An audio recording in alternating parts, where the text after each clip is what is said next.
Capítulo 2. Dualidade e sugestão.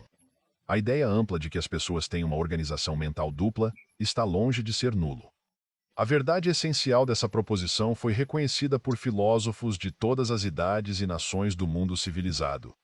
O homem é uma trindade composta de corpo, alma e espírito, e foi um inquilino cardeal na fé de muitos filósofos gregos antigos que reconheceram claramente o caráter duplo da organização mental ou espiritual do homem.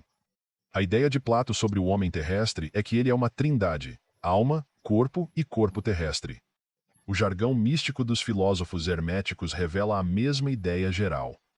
O sal, enxofre e mercúrio do antigo alquimista, sem dúvida, se refere ao homem como composto por uma trindade de elementos.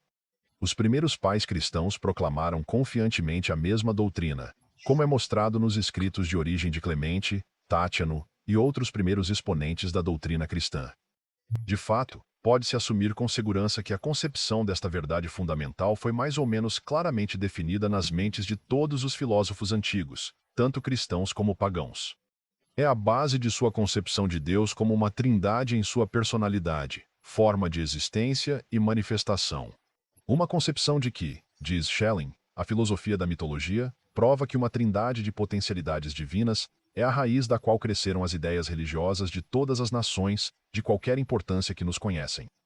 Nos tempos posteriores, Swedenborg, acreditando que é inspirado por divindade, declarou que há um homem interno, um homem racional e um homem externo para todos, que é devidamente chamado de homem natural.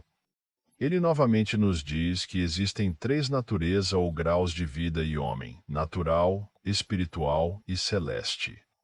Escritores modernos que aceitam a teoria dupla incluem o professor Wigan, o Dr. Brown, o procurador e o professor Protor. Inúmeros fatos são citados por esses escritores demonstrando o amplo fato da dualidade da mente, embora sua teoria da causalidade baseada na anatomia cerebral não suportará um exame de um momento à luz dos fatos da ciência hipnótica. Nos últimos anos, a cenoura, a doutrina da dualidade da mente, começou a ser mais claramente definida, e agora pode ser dito que constitui um princípio fundamental na filosofia de muitos dos mais habilizados exponentes da nova psicologia. Milhares de exemplos mostram que, em todas as épocas, a verdade tem sido reconhecida por homens de todas as raças civilizadas e condições de vida. De fato, pode ser predicado com segurança de cada homem de inteligência e refinamento que ele tem muitas vezes sentido dentro de si, uma inteligência não o resultado da educação, uma percepção da verdade independente do testemunho de seus sentidos corporais. É natural supor que uma proposição, cuja correção substancial tem sido tão amplamente reconhecida, não só deve ter uma base sólida de verdade, mas, se claramente compreendida, deve ter um significado verdadeiro de maior importância para a humanidade. No entanto, até agora não foi feita nenhuma tentativa bem-sucedida.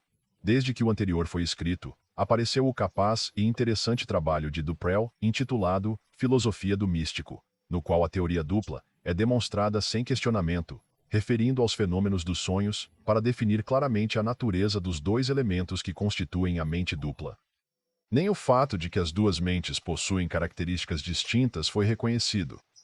No entanto, é um fato que a linha de demarcação entre os dois está claramente definida, que suas funções são essencialmente diferentes, que cada um tem atributos e poderes separados e distintos, e que cada um é capaz, sob certas condições e limitações de ação independente.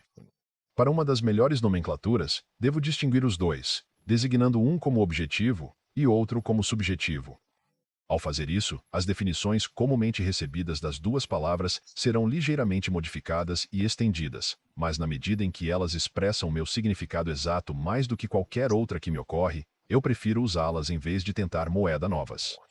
Em termos gerais, a diferença entre as duas mentes do homem é a seguinte: a mente objetiva requer o reconhecimento do mundo objetivo. Seu meio de observação são os 5 sentidos físicos. É o resultado das necessidades físicas das pessoas. É o guia de sua luta com seu ambiente material. Sua função mais alta é o raciocínio. A mente subjetiva reconhece seu ambiente por meio independente dos sentidos físicos. Ele percebeu por intuição. É o local das emoções no armazém da memória. Quando os sentidos objetivos estão suspensos, ele desempenha suas funções mais altas. Em suma, é essa inteligência que se manifesta em um assunto hipnótico quando ele está em um estado de sonambulismo. Neste estado, são realizados muitos dos feitos mais maravilhosos da mente subjetiva. Ele vê sem o uso dos órgãos naturais da visão, e neste, como em muitos outros graus ou graus do estado hipnótico, pode ser feito aparentemente para deixar o corpo e viajar para terras distantes, e trazer de volta a inteligência, muitas vezes, do caráter mais exato e verdadeiro. Também tem o poder de ler os pensamentos dos outros até os menores detalhes, ler o conteúdo de envelopes fechados e livros fechados. Em suma, é a mente subjetiva que possui o que é popularmente designado como poder clarividente na capacidade de captar os pensamentos dos outros, sem a ajuda dos meios objetivos comuns de comunicação.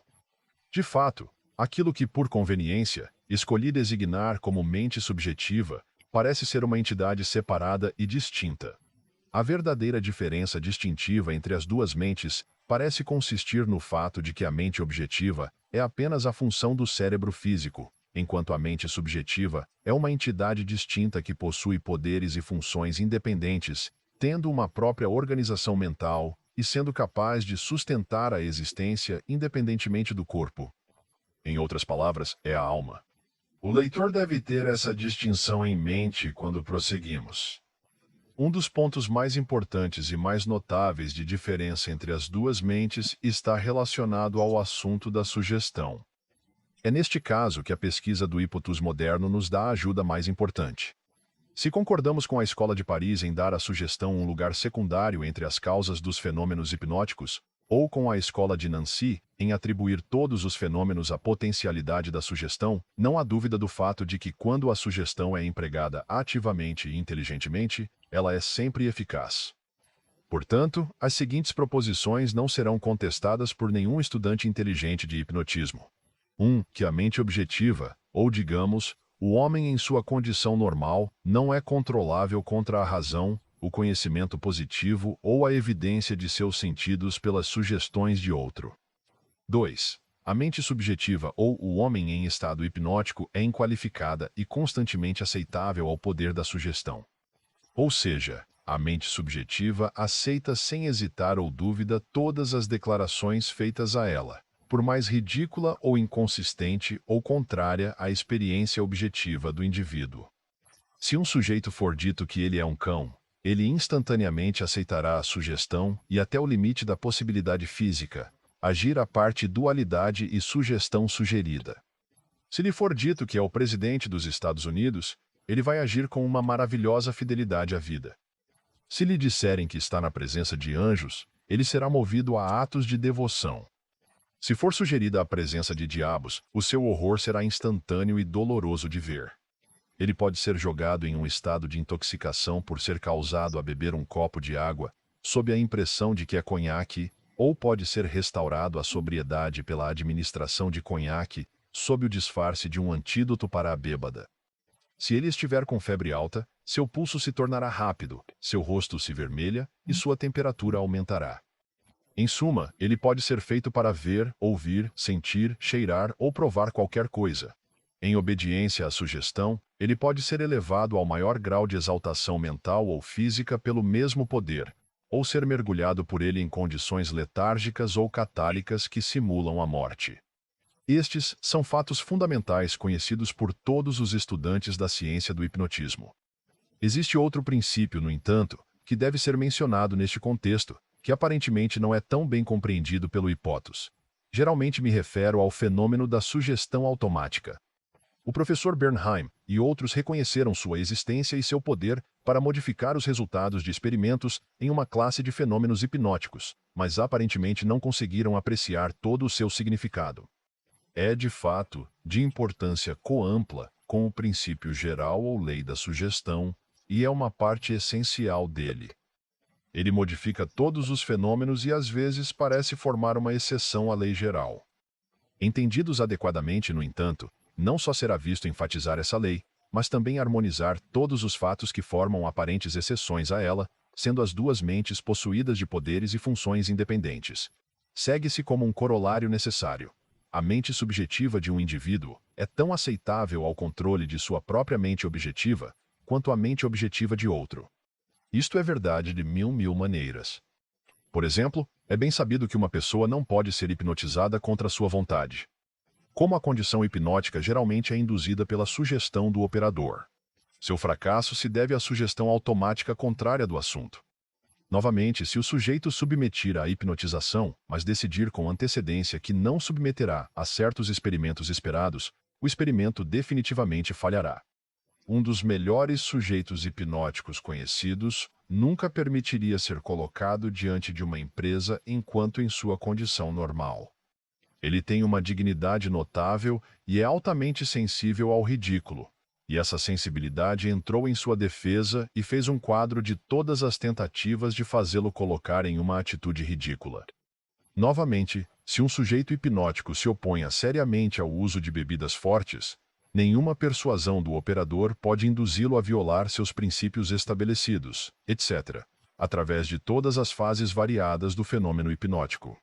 A sugestão automática desempenha seu papel, frequentemente confundindo o operador com resistência onde ele esperava obediência passiva. Ele não se opõe à força do governo. Essa sugestão é o poder de controle que move a mente subjetiva. Pelo contrário, ele confirma que demonstra sua precisão que nunca falha. No entanto, mostra que sugestões mais fortes devem sempre prevalecer. Demonstra, além disso, que o sujeito hipnótico não é o autômato passivo, irracionalizado e irresponsável que os hipnóticos, antigos e modernos, acreditavam que ele fosse. Como este é um dos ramos mais importantes de todo o sujeito dos fenômenos psicológicos, será tratado mais completamente quando as várias divisões do sujeito ao qual o princípio é aplicável são alcançadas. Entretanto, o aluno não deve por um momento perder de vista este fato fundamental, que a mente subjetiva é sempre amenável ao poder de sugestão da mente objetiva, seja o do próprio indivíduo ou o de outro que, por enquanto, assumiu o controle.